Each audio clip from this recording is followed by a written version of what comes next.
তখন এটাকে বলি ফান্ড ডাইভার্সন, এবং ফান্ড ডাইভার্সন হয়ে গেলে তখন আপনি এই টাকা ফেরত নাও পেতে পারেন। প্রফিটেবিলিটি তারপরে হচ্ছে যে আপনারা দেখবো যে প্রফিটেবিলিটি, যেই প্রজেক্টে the project you are selecting for making the investment, whether it will be profitable in the long run or not.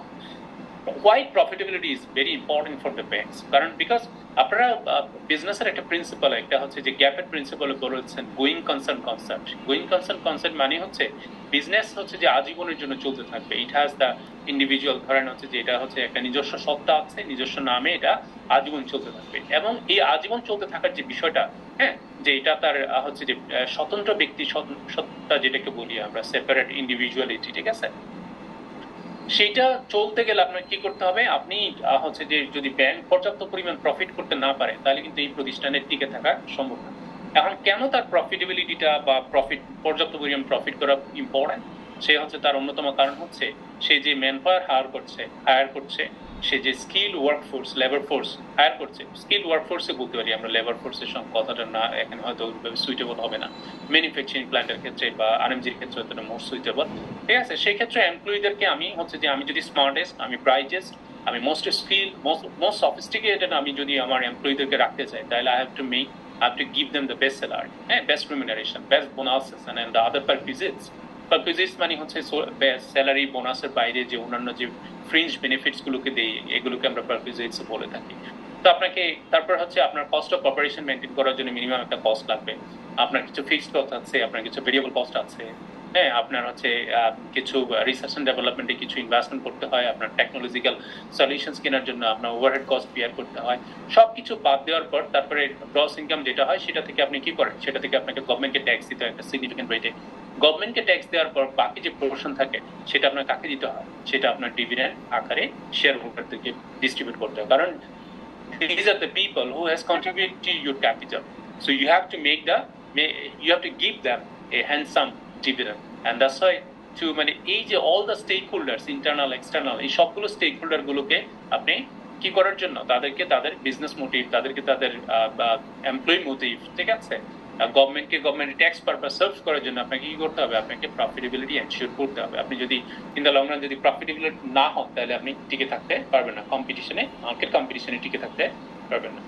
Security, তারপর হচ্ছে আমরা দেখবো যে সিকিউরিটিটাও ইম্পর্টেন্ট, যে আমি হচ্ছে যে লোনটা নিচ্ছি সেই লোনের বিপরীতে আসলে হচ্ছে লোনটা কোনো কারণে প্রজেক্টটা যদি ফেল করে, ঠিক আছে, যে কোনো ধরেন এটা ম্যানমেড কোনো কারণ না, এটা হচ্ছে ধরেন হচ্ছে যে মানুষের হচ্ছে যে কন্ট্রোলের বাইরে, হ্যাঁ, ম্যাক্রো ইকোনমিক কোনো রিস্ক, মাইক্রো কোনো রিস্ক না। মাইক্রো রিস্ক মানে ফার্ম স্পেসিফিক রিস্ক গুলোকে আমরা মাইক্রো রিস্ক বলি।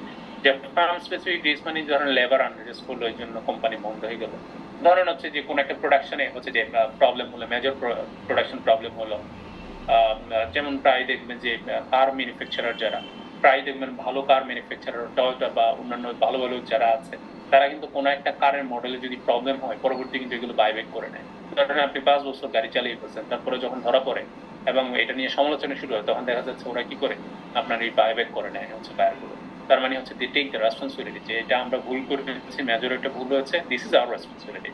তো কোনো কারণে প্রজেক্টটা যদি আনসাকসেসফুল হয়, প্রজেক্টটা যদি ফেল করে, তাহলে you have to have some opportunity to exit from the loan. সেই এক্সিটটা হচ্ছে কি, সেই এক্সিটটা হচ্ছে আপনার সিকিউরিটি বা কোলাটেরাল। সেটা হইতে পারে যে আপনি বিজনেসের যে অ্যাসেট আছে সেই অ্যাসেট হতে পারে, ক্যাপিটাল মেশিনারি হতে পারে, ঠিক আছে, হতে পারে হচ্ছে পার্সোনাল কোনো গ্যারান্টি, হতে পারে হচ্ছে যে অথবা মালিক পক্ষ কি করতে পারে, তাদের হচ্ছে যে বিজনেসের বাইরে গিয়ে পার্সোনালি লাভ করতে পারে। So diversification, এটাও ইম্পর্টেন্ট আমাদের কনসিডারেশনস, যে we have to actually consider, we have to try to actually diversify our different sector, our investment into different sectors. We should not concentrate, ঠিক আছে, we should not concentrate our investment into a single or one or two sectors, যেটাকে আমরা বলি যখন আমরা একটা দুটো সেক্টরে যখন হেভিলি ইনভেস্টমেন্ট করি, then we call it concentration risk, হ্যাঁ, অথবা ওভার ডিপেন্ডেন্সের রিস্ক, ঠিক আছে। ওভার ডিপেন্ডেন্স রিস্ক মানে হচ্ছে কোনো একটা সিঙ্গেল সেক্টরের উপর আপনি অনেক বেশি ডিপেন্ডেন্ট হয়ে গেলেন। ধরেন কোনো একটা আমাদের দেশে, ধরেন হচ্ছে যে আমাদের দেশে কোনো ব্যাংক যদি আজকে আরএমজি 90% ইনভেস্টমেন্ট করে, তাহলে ধরেন আরএমজি, তাহলে সে হচ্ছে হাইলি কনসেন্ট্রেটেড হয়ে যাবে। এখন বলতে পারেন স্যার আরএমজি খুবই প্রফিটেবল, সো হতেই পারে, কিন্তু না, এই খুব প্রফিটেবল বলেই আমি এটাতে করবো কোনো কারণে ধরেন পরবর্তীতে ধরেন এই পাগল ট্রাম্প ধরেন হঠাৎ করে বাংলাদেশের আরএমজির উপর 20% 25% ট্যাক্স আরোপ করে দিল, তাহলে কিন্তু কি হয়ে যাবে, শুল্ক আরোপ করলে দেখা যাবে আমাদের আরেকজন একদম অবস্থা 12টা বেজে যাবে, তাহলে ওই ব্যাংকেরও কিন্তু 12টা বেজে যাবে। তো এই জন্য আমাদের কি করা উচিত, ধরেন আরেকটা উদাহরণ দিই, একটা এক্সট্রিম উদাহরণ দিই। ধরেন কোন একটা ব্যাংক, এই যে প্রায় আমাদের যে রাজশাহী কৃষি উন্নয়ন ব্যাংক, তারপর বাংলাদেশ কৃষি ব্যাংক, এগুলোর কাজ কি কৃষিতে ইনভেস্টমেন্ট করা। হ্যাঁ, তো তারা অনেক সময় দেখা যাচ্ছে যে সময় বন্যা হয়, হ্যাঁ, বন্যা হওয়ার ফলে তাদের অনেক ইনভেস্টমেন্ট কিন্তু কি হয়ে যায়, একদম ধুয়ে নিয়ে যায়। ঠিক আছে, তার মানে হচ্ছে ওই টাকাগুলো ফেরতই আসে না, যার ফলে তাদের কিন্তু এনপিএল কিন্তু অনেক বেশি হয়ে যায়। কিন্তু এরকম আমাদের, কারণ আমাদের প্রায় হচ্ছে যে হঠাৎ হঠাৎ আকস্মিক অনেক বন্যা হয়। তো এই রিস্কটা কি, এই ধরেন এরা সরকার রাষ্ট্রায়ত্ত প্রতিষ্ঠান বলে এরা এই রিস্কটা নিতে পারে। তো একটা প্রাইভেট ব্যাংক কখনো নিবে এগ্রিকালচার সেক্টরে 80% 70% ইনভেস্টমেন্ট করবে? Never, they will never do it, because তারা জানে যে কোনো সময় হচ্ছে যে এক্সেসিভ রেইন হয় সেটা বন্যায় পরিণত হতে পারে, এবং যেই অঞ্চলে বন্যা হবে সেই অঞ্চলে একদম ফসল শেষ, বিনষ্ট। সো কৃষককে যে লোন দিবে সেই টাকা ফেরত আসবে না। So that's why they need to actually diversify their portfolio to make it sure that the drastic effect into a single sector does not affect the overall portfolio return. National interest মানে তার মানে আমরা বলি যে আমরা যখন investment করব, when you are investing you have to actually prioritize the projects that will give the best return to the national interest. অথবা থাকে যে আমরা we declare some of the sectors as a thrust sectors of the economy. Third sector মানে একটা economy, আমরা বলি যে এই সেক্টরগুলো গ্রো করলে আমাদের কি করবে, আমাদের ইকোনমি গ্রো করবে। ঠিক আছে, এগুলোকে আমরা ট্রাস্ট সেক্টর বলি। যেমন ধরেন আমাদের আরএমজি, আমাদের ধরেন রেমিটেন্স, ঠিক আছে, এগুলো হচ্ছে ধরেন আমাদের যারা ট্রাস্ট সেক্টর এবং আমাদের ইকোনমির জন্য ভেরি ভেরি ইম্পর্টেন্ট। ঠিক আছে, আইডেন্টিফিকেশন অফ দ্য বরোয়ার, এগুলো ক্রেডিট অ্যানালাইসিস আমরা দেখিয়ে থাকি, ক্রেডিট ম্যানেজমেন্ট কোর্সে ডেফিনেটলি এগুলো নিয়ে ডিসকাশন হবে। সো আমি এগুলোতে ডিটেল যাচ্ছি না। Character, capacity, cash, collateral, control, ঠিক আছে, ক্যাশটা এখানে মেনশন করা নাই। সো 6C's এগুলোকে আমরা বলে থাকি। টাইপস অফ দ্য লোনস, আমরা ফান্ডেড নন ফান্ডেড এর কথা বললাম। আর লোনের মধ্যে হচ্ছে যে একটা হচ্ছে ওয়ান টাইম লোন, আর একটা লোনটাকে এইভাবে ভাগ করা যায়, একটা হচ্ছে ওয়ান টাইম লোন অথবা continuous loan. One time loan মানে লামসাম লোন আর কি। ধরেন হচ্ছে যে আমরা ধরেন পরিবার, আত্মীয় স্বজন, বন্ধু বান্ধবের মধ্যে পার্সোনালি যে লোনগুলো দেয় এগুলো বেশিরভাগ সময় ওয়ান টাইম লোন, একবারে লোন দেয়, একবারে সে পরিশোধ করে দেয়। ঠিক আছে, আচ্ছা। তো যেটা ব্যাংক করে সেগুলো হচ্ছে লামসাম লোনের, আসলে ব্যাংকের ওভারঅল যে পোর্টফোলিও সেটাতে লামসাম লোন বা সিঙ্গেল ওয়ান টাইম লোনের পরিমাণটা আসলে অনেক কম। ব্যাংক যেগুলো দেয় এগুলো কন্টিনিউয়াস লোনের না, ওয়ান টাইম লোনের পরিমাণ ভালোই আছে, ঠিক আছে, মানে অনেক বেশি আছে আমি বলবো। সেটা হয়তো কিন্তু তারা হচ্ছে সেগুলো ওয়ান টাইম লোনটাই হচ্ছে, সিঙ্গেল লোনটাই ইনস্টলমেন্টে পরিশোধ করা হয়। ঠিক আছে, আর কন্টিনিউয়াস লোন মানে হচ্ছে যেই লোনটা আসলে ধরেন একবার নেওয়ার পর এটা ফ্রিকোয়েন্টলি এটা কি করা হয়, রিনিউ করা হয়। যেমন ধরেন ক্যাশ ক্রেডিটের কথা বলতে পারি। ক্যাশ ক্রেডিট গুলো কি করে, বিভিন্ন ক্লায়েন্ট, বিভিন্ন কর্পোরেট ক্লায়েন্টকে, বিভিন্ন ফার্মকে, বিভিন্ন ব্যাংক হচ্ছে কি করে এই ধরনের ক্যাশ ক্রেডিট ফেসিলিটি গুলো দিয়ে থাকে, যেটার মাধ্যমে হচ্ছে একটা আপডেট যে একটা ধরেন হচ্ছে ম্যানুফ্যাকচারিং ফার্ম, একটা ট্রেডিং ফার্ম, সে তার ওয়ার্কিং ক্যাপিটাল পারপাসে সে ধরেন 1 কোটি টাকার একটা ক্যাশ ক্রেডিট নিল বা 50 লক্ষ টাকার একটা ক্যাশ ক্রেডিট নিল। তার মানে 1 বছরের জন্য এই ক্যাশ ক্রেডিট ফ্যাসিলিটি নেওয়া মানে আসলে কি, এটা it works just like the way credit card behaves. যে ক্রেডিট কার্ডে কি হয়, ক্রেডিট কার্ডে আমরা প্রত্যেক মাসে খরচ করি, খরচ করার পর মাস শেষে গিয়ে পরিশোধ করে দিই। মাস শেষে পরিশোধ করে দিলে আবার পরের মাসে কি হয়ে যায়, ধরেন 5 লক্ষ টাকার একটা ক্রেডিট কার্ড দিন, যে মাসে নিলেন আপনি 5 লক্ষ টাকা, মানে ধরেন 5,99,900 টাকা, ঠিক আছে, 999 টাকা আপনি খরচ করে ফেললেন, ফর এক্সাম্পল 1 টাকা বাইকে রেখে। ঠিক আছে, তারপরে খরচ করার পর আপনি যখন এই পুরো টাকাটাই হচ্ছে ধরেন হচ্ছে যে 4,99,000, হ্যাঁ, 999 টাকা যখন আবার পরের মাসে পে করে দিবেন, তখন কিন্তু আবার আপনার লিমিটটা 5 লক্ষ টাকা হয়ে যাবে। ঠিক আছে, তো তখন আপনি এই 5 লক্ষ টাকার মধ্যে পুরো টাকা আপনি ব্যবহার করতে পারবেন। আবার পরবর্তী মাসে যখন টাকাটা পরিশোধ করে দিবেন তখন কিন্তু আবার লিমিটটা ওপেন হয়ে যাবে। সো আপনি, এটা হচ্ছে কন্টিনিউয়াস লোনের সুবিধা, আপনি লিমিট দেওয়া আছে, এই লিমিটের মধ্যে যতবার ইচ্ছা আপনি টাকা নেন পরিশোধ করেন, টাকা নেন পরিশোধ করেন। সো এটা ওয়ান অফ দ্য, এই লোনকে বলা হয় one of the most flexible form of the credit. Funded ক্রেডিটে বলছি লোন এবং ওভারড্রাফটের কথা বলেছি, আমরা ক্যাশ ক্রেডিটের কথা এইমাত্র বললাম, কন্টিনিউয়াস লোন হিসেবে যেটা কনসিডার করা হয়। আর একটা হচ্ছে বিলস পারচেজড এন্ড ডিসকাউন্টেড। অনেক সময় ধরেন হচ্ছে যে ট্রেডিং বিজনেসের ক্ষেত্রে হচ্ছে ধরেন ডে টু ডে বিজনেস যেগুলো, সেই বিজনেসগুলোর ক্ষেত্রে অনেক সময়, যেটা আমি এর আগে উদাহরণ দিয়েছি আপনাদের, যে সাপ্লায়ার যারা, ঠিক আছে, তারা অনেক সময় যে ম্যানুফ্যাকচারার যে, সে কি করে, সেই হচ্ছে যে বায়ারদেরকে, তার ক্লায়েন্টদেরকে ধরেন হচ্ছে যে 15 দিনের, 1 সপ্তাহ, 1 মাসের, 3 মাসের সময় একটা প্রোডাক্ট লাইফ সাইকেল, একটা সাইকেল দেয়, পেমেন্ট সাইকেল দেয়। যে ধরেন আপনি আজকে গুডস নিলেন, তাহলে আজকে হচ্ছে ধরেন হচ্ছে 20 তারিখ, তাহলে পরবর্তী মাসের 20 তারিখে আপনি আমার কি করবেন, আজকে যা ধরেন হচ্ছে আপনি বাকিতে গুডস নিলেন, সেই গুডসটা আপনি বিক্রি করে 1 মাস পরে এসে এই 20 তারিখে পেমেন্ট দিবেন এবং 20 তারিখে আবার নতুন করে গুডস নিয়ে যাবেন। এই 20 তারিখে নেক্সট এপ্রিল মাসে এসে যখন পেমেন্টটা করবেন, তখন আবার নতুন করে গুডস নিয়ে যাবেন, সেটা মের 20 তারিখে আবার পে করবেন। সো দিস এই যে ধরেন তখন অনেক সময় হয় কি, এই এটাকে আমরা বিল অফ এক্সচেঞ্জ বলি। তো এখন যে সেলার সাপ্লায়ার সেই চিন্তা করে, আচ্ছা আপনি যে আমার কাছ থেকে গুডস নিচ্ছেন, আপনি যদি কোনো কারণে অস্বীকার করেন তাহলে আমি তো বিপদে পড়বো। তখন সে একটা বিল তৈরি করে যে মিস্টার এক্স আমার কাছ থেকে এই পণ্য এত টাকার পণ্য, ঠিক আছে, 1 মাসের বাকিতে নিয়েছে এবং 1 মাস পরে যে টাকা পরিশোধ করবো এই মর্মে নিশ্চয়তা দিচ্ছে। তখন হচ্ছে যে এটা হচ্ছে ম্যানুফ্যাকচার তৈরি করে, আর যে বায়ার যে ক্লায়েন্ট যে বাকিতে ক্রয় করছে সে এটা কি করে, ওটাতে সাইন করে, ওই বিনিময় মূল্যে সাইন করে তার লায়াবিলিটিকে অ্যাকসেপ্ট করে।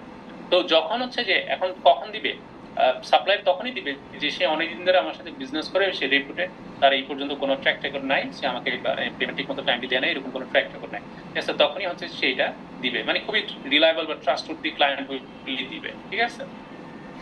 তখন কোনো কারণে ধরেন এই 1 মাস, ধরেন আজকের মার্চের 20 তারিখ, হঠাৎ করে 10 দিন যাওয়ার পর হঠাৎ করে ধরেন ওই সাপ্লায়ার হঠাৎ করে খুব টাকার দরকার, তখন সে কি করতে পারে, তার ব্যাংকের কাছে যাইতে পারে, ঠিক আছে, গিয়ে বলতে পারে যে এই বিনিময় বিলটা আমাকে একটু ডিসকাউন্ট করে দেবে।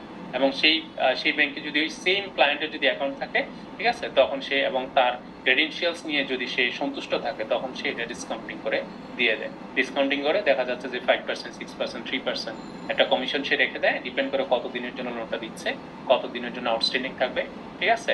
আর বাকি পোর্শনটা সাপ্লায়ারকে পরিশোধ করে দেয়। সাপ্লায়ার তখন টাকা পায়, ধরেন 100 টাকার বিপরীতে 5 টাকা যদি কমিশন হয় তাহলে 95 টাকা করে পায়, আর বাকি 5% হচ্ছে ব্যাংকের কমিশন। আর ব্যাংক তখন ওই ক্লায়েন্ট কি করে, সরাসরি ব্যাংকে পরিশোধ করে। নন ফান্ডেড ক্রেডিট হচ্ছে লেটার অফ ক্রেডিটের কথা বললাম, লেটার অফ গ্যারান্টির কথা বলবো যে, ঠিক আছে, লেটার অফ গ্যারান্টিও হয়ে থাকে। Moreover, বলছে bank give advances to the importers and exporters in the international trade as under import ফাইন্যান্সে কি কি মেকানিজম আছে, ঠিক আছে, সেটা আমরা দেখবো। পেড, লিম এবং হচ্ছে যে এলটিআর। আবার এক্সপোর্ট ফাইন্যান্সিং এর হচ্ছে যে প্যাকিং ক্রেডিট, ঠিক আছে, ফরেন ডকুমেন্টারি বিলস পারচেজ, এগুলো আমরা আরো দেখবো আর কি কি মেকানিজম আছে, ডিটেইলি দেখবো। Loan classification. লোন ক্লাসিফিকেশন মানে হচ্ছে যে এখানে আমরা ডিমান্ড লোন ব্রডলি দুইটা ভাগে ভাগ করেছি, একটা হচ্ছে ডিমান্ড লোন, আরেকটা হচ্ছে কি, আরেকটা হচ্ছে টার্ম লোন। ডিমান্ড লোন মানে যেই লোন চাহিদা মাত্র পরিশোধ, ঠিক আছে, খুবই অল্প সময়ের জন্য, 1 থেকে 7 ডেজ ম্যাক্সিমাম, ফিউ আওয়ার্স থেকে 7 ডেজের জন্য ম্যাক্সিমাম নেওয়া যায়, এবং চাহিদা মাত্র দেখা মাত্র পরিশোধ যে লোন, সেটাকে আমরা বলি ডিমান্ড লোন।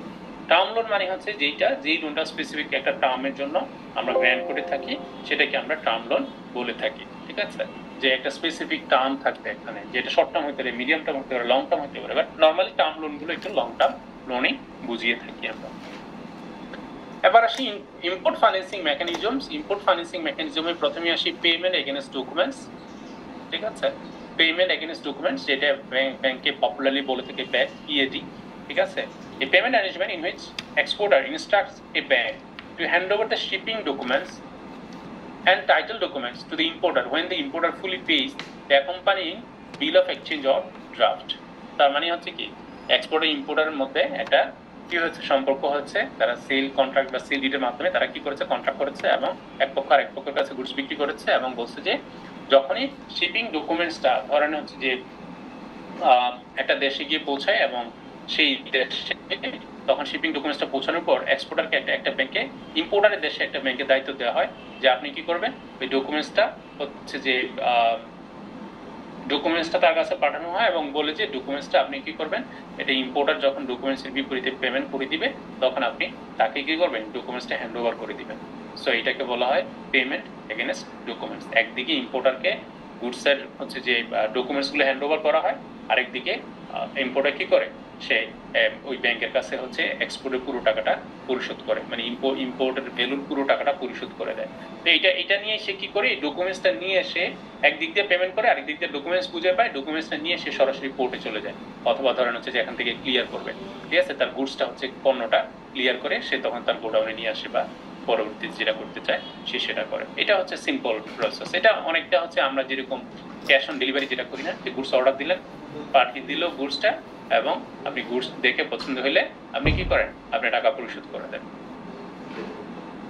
এবার আসি লোন এগেইনস্ট ইম্পোর্টেড মার্চেন্ডাইজ। এখন ধরেন কোন ইম্পোর্টার, ধরেন একটু আগে যে পেডের কথা বললাম, যে ইম্পোর্টার 100% ক্যাশ আছে, ঠিক আছে, সে হয়তো পেডের আন্ডারে সেটেলমেন্ট করে ফেলবে, সে 100% ক্যাশ আছে, তার ব্যাংকের কোনো লোনের জন্য সে মানে ডিপেন্ড না, সো পুরো টাকা একবারে পরিশোধ করে দিবে, অথবা মানে সে আগে বাকি পোর্শন, মেজরিটি পোর্শন পে করেছে, এখন লাস্ট পোর্শন সে পে করে গুডস নিয়ে গেল।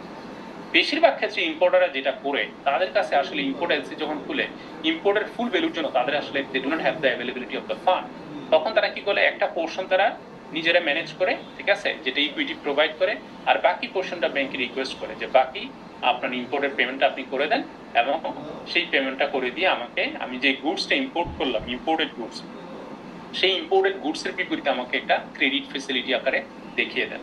তখন হচ্ছে যে ব্যাংক হয়তো এলসি ওপেন করার সময় জানে যে নর্মালি কাস্টমার ভালো কাস্টমার, অনেকদিন ধরে আমার সাথে বিজনেস করে, এবং সে হয়তো যে লিমিটটা কতটুকু হবে, মার্জিনটা, এটাকে মার্জিন বলি আমরা, যে কত পার্সেন্ট ক্লায়েন্ট দিবে আর কত পার্সেন্ট ব্যাংকের লোন দিতে হবে।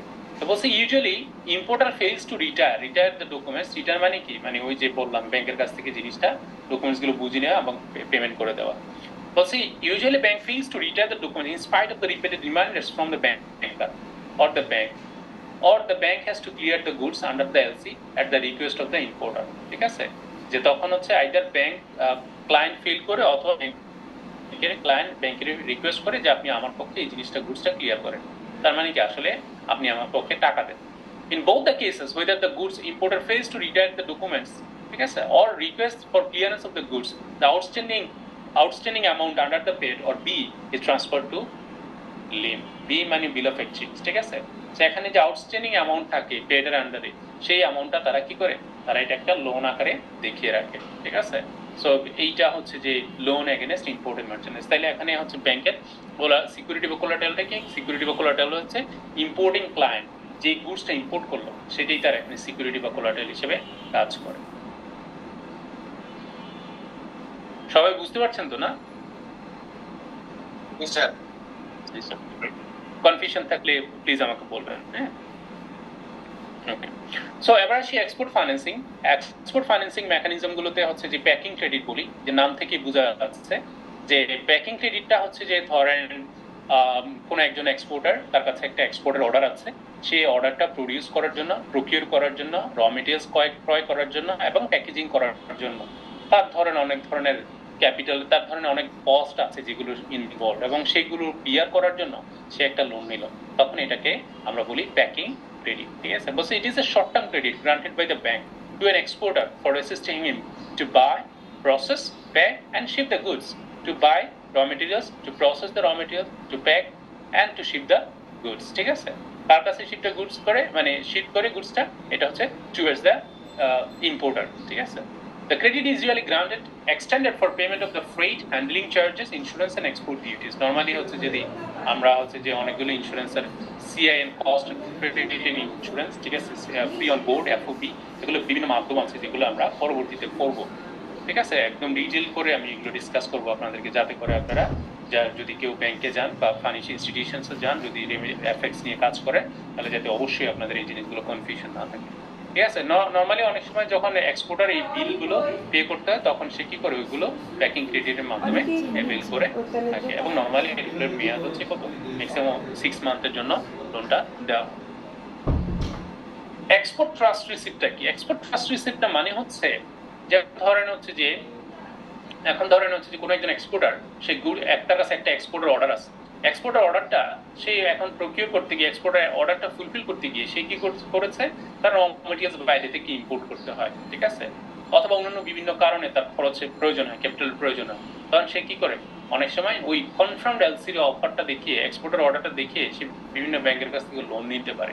ঠিক আছে, এখন ধরেন লোন নিল, লোন নেওয়ার পর তারপর সে কি করে, বসে under this arrangement which is export trust receipt, credit is allowed against the trust receipt and the exportable goods remain in the custody of the exporter, but he is required to execute a stamped export trust receipt in favor of the bank। দেখেন আবারও বলছি যে আসলে লোনটা দিচ্ছে কে, bank.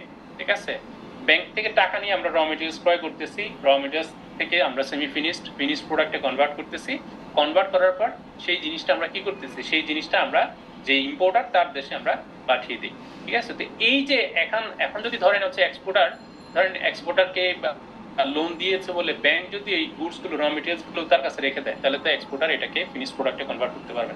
তখন সে কি করে, সে একটা সে এক্সপোর্টের ধরেন হচ্ছে এই গুডস গুলো এক্সপোর্টারের কাছে দিয়ে দেয়, তার মানে কি তার কাছে কিন্তু পজিশনটা থাকছে।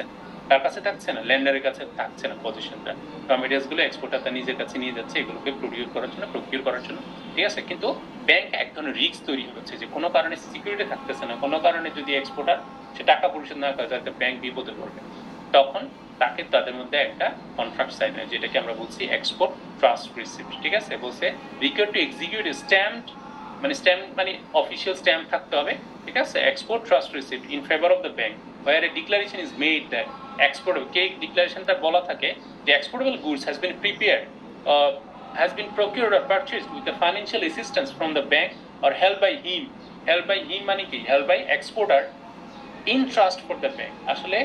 আসলে কি এই ব্যাংক এই গুডস এর মালিকানা যেহেতু ব্যাংক এই গুডসটাকে ইম্পোর্ট করা থেকে সবকিছু করার জন্য প্রকিউর করার জন্য ব্যাংক লোন দিয়েছে, সো গুডস এর আলটিমেট মালিকানা হচ্ছে কার? আলটিমেট মালিকানা হচ্ছে ব্যাংকের, যতক্ষণ না পর্যন্ত আনটিল এন্ড আনলেস যে এক্সপোর্টার ওই লোনের টাকা শুধু আসলে পরিশোধ করছে ততক্ষণ পর্যন্ত এটার মালিকানাকে, প্রকৃত মালিক যদিও এক্সপোর্টার কাছে গুডসটা আছে কিন্তু এটার প্রকৃত মালিক হচ্ছে ব্যাংক, ঠিক আছে।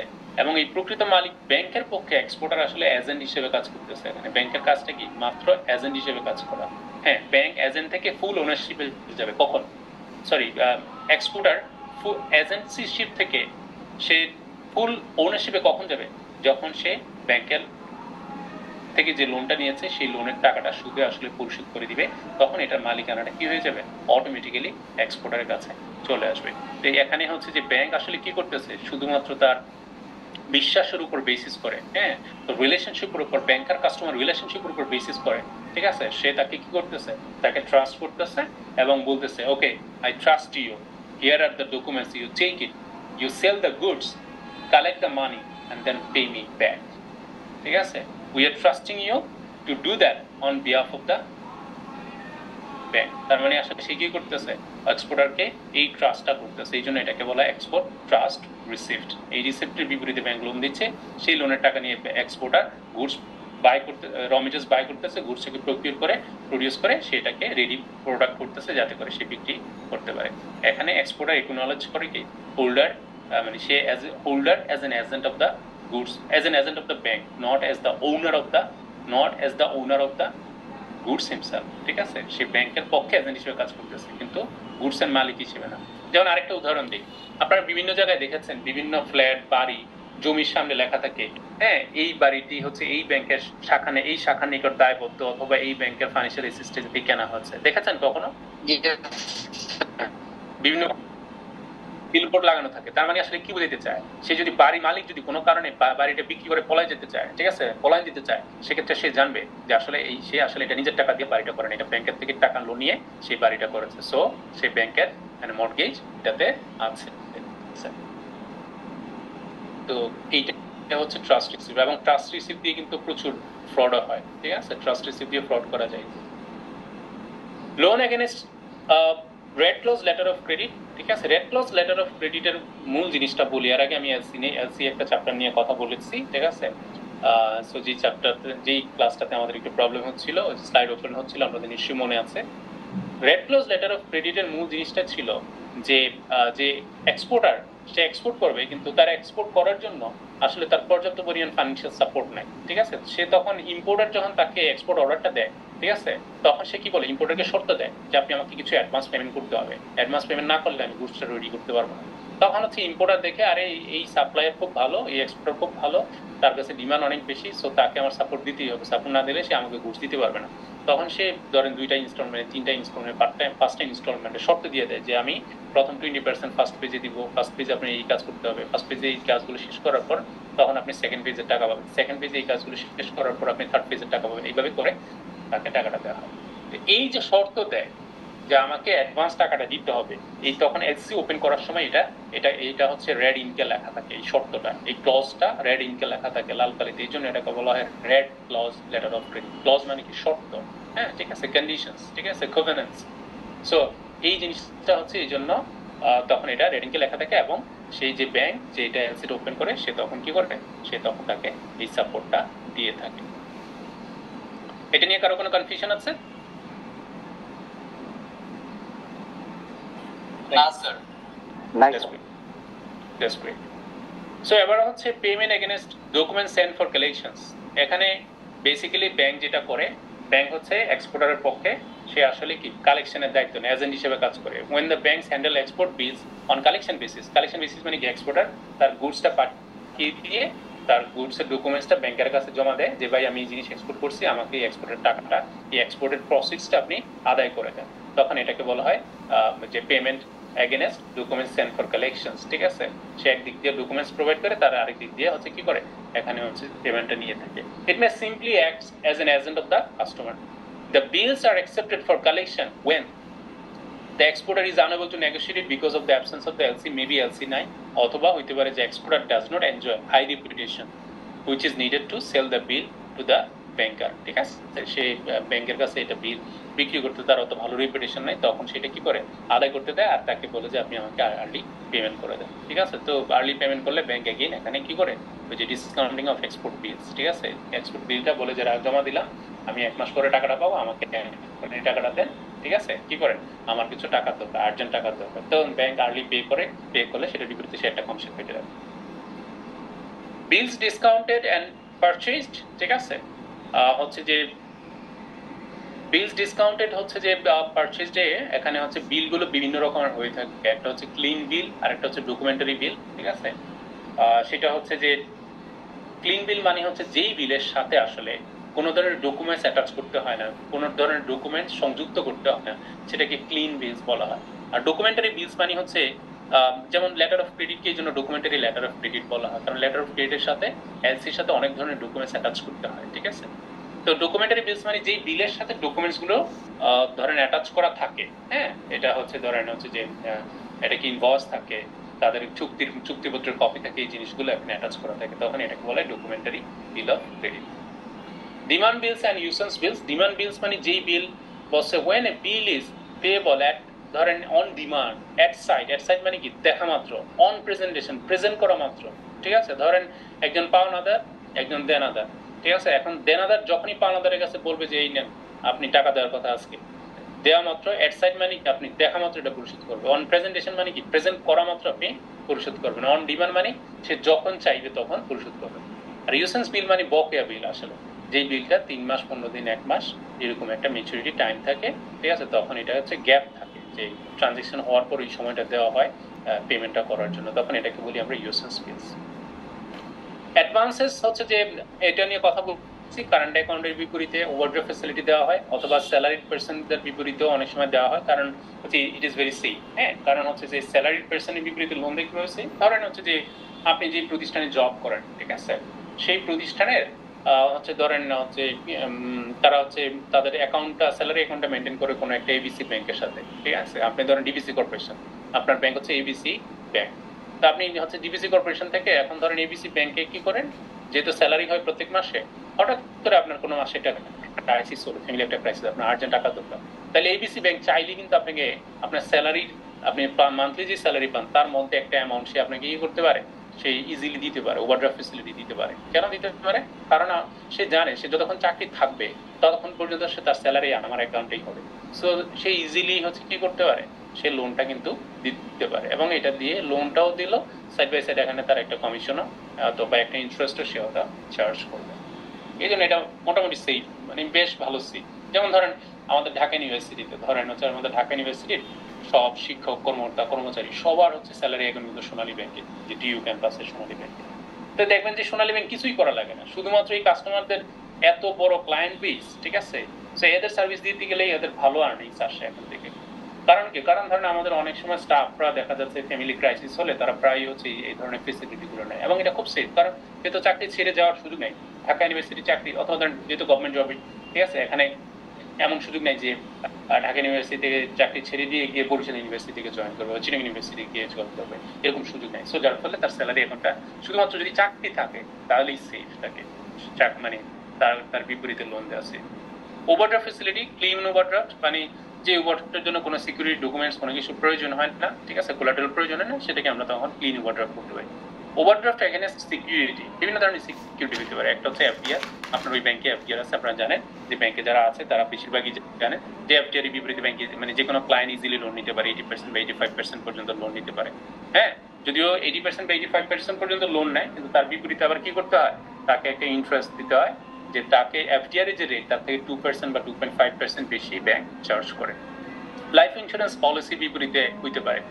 এখন সব ধরনের লাইফ ইন্স্যুরেন্স পলিসি হবে না। আবার যে লাইফ ইন্স্যুরেন্স পলিসির বিপরীতে আপনি অলরেডি 2 ইয়ার্স বা মোর দেন 2 ইয়ার্স আপনি প্রিমিয়াম পে করেছেন, মোর দেন 2 ইয়ার্স প্রিমিয়াম পে করলে একটা সারেন্ডার ভ্যালু তৈরি, আমরা এটাকে সারেন্ডার ভ্যালু বলি। সারেন্ডার ভ্যালু মানে to receive the surrender value or to be eligible for surrender value for any policy holder, you have to make premiums for at least 2 years, 2 consecutive years. So আপনাকে at least 2 years এর জন্য premium দিলেই একটা life insurance পলিসির বিপরীতে surrender value বা সমর্পণ মূল্য বলে থাকি আমরা, সেটা তৈরি হয়। অথবা গোল্ড অর্নামেন্টস বা কিছু একটা রাখলেন। আর টেম্পোরারি ওভারড্রাফট মানে আর কি, ওই যে বললাম যে হচ্ছে যে চেক দিয়েছে, কিন্তু চেক দেওয়ার পর দেখলাম যে আরে আমি যত টাকা চেক দিয়েছে এটাতে 20,000 টাকা বা 10,000 টাকা কম আছে। এখন এইটার কারণে যদি চেক যদি ডিসঅনার হয়, এই কাস্টমার খুবই মাইন্ড করবে আমার সাথে এবং পরবর্তীতে বিজনেস এফেক্টেড হবে, সেই বিজনেস আমার সাথে করতেই চাইবে। এবার আসি ক্যাশ ক্রেডিট। ক্যাশ ক্রেডিটের কথা আমরা বলেছি যে cash credit is an arrangement by which a banker allows his customer to borrow money up to certain limit, ঠিক আছে, এবং হচ্ছে এই লিমিট পর্যন্ত যতবার ইচ্ছা সে কি করতে পারে, উইথড্র করতে পারে। উইথড্র করার পর তার কাছে যখন আবার ফান্ড অ্যাভেলেবেল হয়ে যায় সে আবার পরিশোধ করে দিতে পারে, উইথড্র করতে পারে, ফান্ড অ্যাভেলেবেল হয়ে গেলে পরিশোধ করে দিতে পারে, ঠিক আছে। সো এটাকে আমরা ক্যাশ ক্রেডিট বলছি, ঠিক আছে। সো এখানে হচ্ছে যে ক্যাশ ক্রেডিটের বিপরীতে আপনার যে চার্জ হয় ইন্টারেস্ট, ঠিক আছে, সেটা হচ্ছে আপনি এভারেজ ইউজেজের উপর চার্জ হয়, যে আপনি এভারেজ কত টাকা ব্যবহার করলেন throughout the whole year, সেটার উপর বেসিস করে আপনার কি হয়, আপনার ইন্টারেস্ট চার্জ হয়। হ্যাঁ, তবে এখানে একটা কমিটমেন্ট ফি আছে, যে আনইউজ পোর্শন যেটা, ঠিক আছে, এই লিমিটের মধ্যে যেটুকু আনইউজ করবেন অন এন এভারেজ, সেটার বিপরীতে একটা 1% কমিশন দেখা যাচ্ছে যে এখানে তাদেরকে দিতে হয়, যে কমিটমেন্ট ফি বলে এটাকে। Cash credit pledge and hypothecation, hypo বলি আমরা, ঠিক আছে, সিসি প্লেজ বা সিসি হাইপো আপনার নাম শুনে থাকবেন, ঠিক আছে। প্লেজের ক্ষেত্রে আসলে ক্যাশ ক্রেডিটের ক্ষেত্রে আপনাকে কি করতে হয়, যে আপনাকে প্লেজ অফ দ্য গুডস বা কমোডিটি বা অন্য কোনো জিনিস আপনাকে সিকিউরিটি বা কোলাটেরাল আকারে ব্যাংকের সাথে রাখতে হয়, ঠিক আছে। এটা হচ্ছে সিসি প্লেজ বলি, ঠিক আছে। আচ্ছা, এখানে যেটা হয় যে ওনারশিপটা কমোডিটি গুডস বা যে কোনো অ্যাসেট দিলেন সেটার ওনারশিপটা থাকে কার সাথে, ওনারশিপটা, এটা যদিও সিসিটা কিন্তু একটা ওয়ার্কিং ক্যাপিটাল লোন, কিন্তু মনে রাখবেন সবসময়, ঠিক আছে। তো বেশিরভাগ ক্ষেত্রে প্লেজ অফ দ্য গুডস অথবা স্টক ইন ট্রেড মানে আপনার কাছে যে স্টকটা আছে, ম্যানুফ্যাকচার যে স্টকটা, এটা অনেক সময় থাকে। তো এইটা হচ্ছে সিকিউরিটি রেখে একটা ওয়ার্কিং ক্যাপিটাল লোন দেয়। তো এইটার পজিশনটা থাকে, সবাই একটু ভালো করে খেয়াল করবেন, যারা ব্যাংকার না বা যারা এই সম্বন্ধে আইডিয়া নেই তারা খুব ভালো করে খেয়াল করবেন, এটা খুব কনফিউজিং। যে একটা হচ্ছে এই সিসি প্লেজ এবং হাইপোথিকেশনের পার্থক্য হচ্ছে যে প্লেজের ক্ষেত্রে কমোডিটির মালিকানাটা থাকে বড়োয়ার কাছে, কিন্তু এটার পজিশন দখল থাকে হচ্ছে কার কাছে, ব্যাংকের কাছে দখল রাখে, ঠিক আছে। আর হচ্ছে মালিকানা কার কাছে থাকে, মালিকানাটা থাকে হচ্ছে বেসিক্যালি ক্লায়েন্টের কাছে বা বড়োয়ারের কাছেই থাকে। আর হাইপোথিকেশনের ক্ষেত্রে বলছে neither the position not the ownership, কোনোটাই আসলে ব্যাংকের সাথে থাকে না, ঠিক আছে।